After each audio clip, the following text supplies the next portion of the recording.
Hey mama, are you encouraging your teen son or mostly correcting him?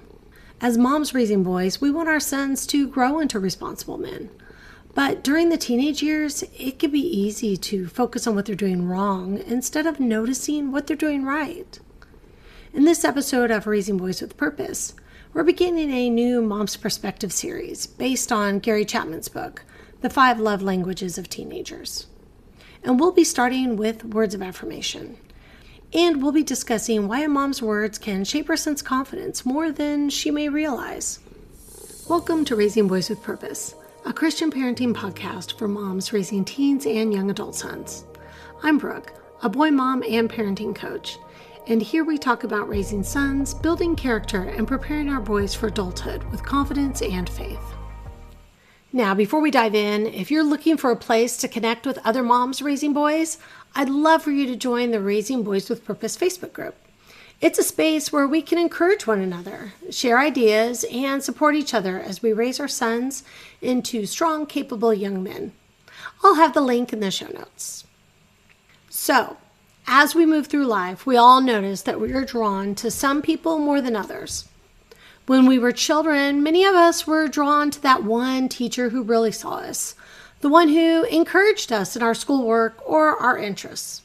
A teacher, good or bad, can make or break a child's interest in learning. The same principle continues as our sons grow older. Encouragement makes people want to try harder because they feel seen and appreciated. But over time, something tends to change. As our boys grow and begin making mistakes or poor choices, the focus often shifts to what they did wrong instead of what they did right. And if you think about it for a moment, who do you want to listen to more? The voice that's always negative or the voice that encourages you? So, in many ways, my boys are very different. They have different interests and different responses to correction. But in many ways, they seem to share a brain, like brothers often do. When they were both in high school, they actually became closer, and that warmed my mom's heart. But life wasn't always rosy. Middle school was hard. That transition from elementary school to middle school was no joke. Suddenly, there were multiple teachers, different class schedules. They were carrying everything they owned in their backpacks, navigating lunch tables, and sometimes not even seeing the friends that they had had before. And that stress often followed them home. And as moms, this stage is new for us too. Our boys were growing up, but before we knew it, they were in high school and taller than we were. During these years, they are learning who they are and what they think, which sometimes means conflict, boundary pushing, and strong opinions. We often tell ourselves, this is normal. But the real question is, how are we responding? Are we discussing over and over where they went wrong? Or are we becoming the calm in the storm, showing them that we see them and that we love them even while they're learning? Words of affirmation are simply words that communicate love, appreciation, and respect. They uplift people. They encourage people. That sounds easy enough, right? But what if your little boy has turned into a teenager that you seem to argue with all the time? You love him, but you feel the clock ticking towards graduation. You want him to get his work done, clean his room, take responsibility, and just grow up now. And sometimes the fear that he won't be ready for adulthood makes us jump on every mistake. Instead of the results we want, our sons become hurt or resentful. We believe we're correcting them out of love, but what they feel is disapproval. So let's pause for a moment and think about when our boys were little. Every new thing they learned was met with encouragement. If they made a mistake, we patiently helped them try again. So what changed? One of the things that changed is that we began parenting out of fear. Fear that they wouldn't be ready for adulthood. Fear that they'd be hurt or left behind. Fear that we won't always be there to guide and protect them. And if we aren't careful, that fear can slowly steal the joy from parenting. Instead of embracing the opportunity to walk through this season of life with our sons, we start to see it as a burden or just a constant battle. Another thing that changes is time. Our boys are busy. We're busy. And in that same amount of time we have together each day, the negative often stands out more than the positive. We end up going after the quickest lesson instead of the most meaningful one. But what if we approached it differently? Affirming our boys doesn't mean removing boundaries. In fact, encouragement often works best alongside clear expectations. I'll admit, praise isn't always my strongest skill. I say please and thank you, I say good job, but often I need to be more specific in my praise. Affirmation becomes powerful when it's sincere and intentional.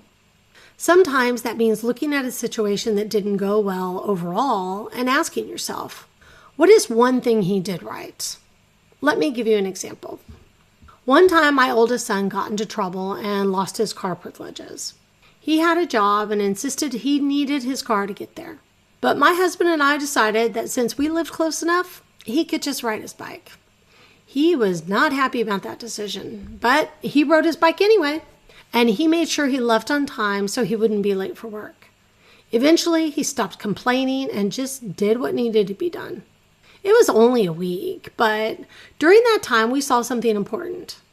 Even though he didn't like the consequence, he still took responsibility. His job could count on him.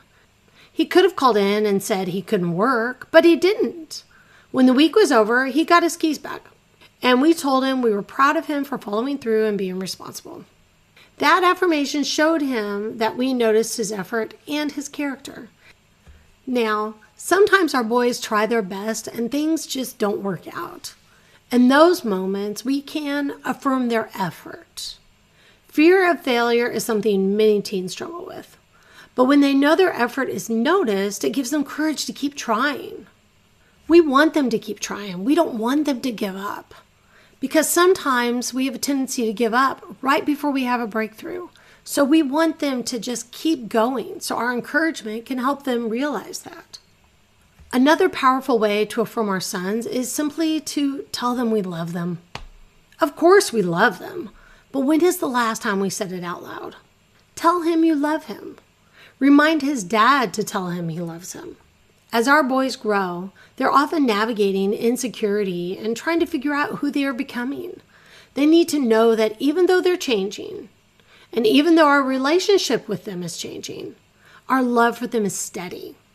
Let them know that you enjoy being around them. Offer sincere compliments when appropriate. These words matter more than we often realize. So, Mama, let me leave you with this question. What words of affirmation might your son need to hear from you this week? Our sons are important to us. We want to do the best for them. But in the busyness of life, we sometimes forget to slow down and actually say the things that matter most. Your words have the power to encourage your son, to strengthen his confidence, and to remind him that he is loved even while he's still growing. This week, look for opportunities to notice what your son is doing right and say it out loud. And if this episode encouraged you, I'd love for you to share it with other moms raising boys. Because when we support each other, we're not just raising sons, we're raising the next generation of men. If this episode of Raising Boys with Purpose encouraged you, please like this video and subscribe so you don't miss future episodes of this podcast. And if you're raising a teen or young adult son and want encouragement and practical guidance, come join us in the Raising Boys with Purpose Facebook community. The link is below. Thanks for being here today. Now grab your iced coffee, hug your son, and remember, you're raising him with purpose.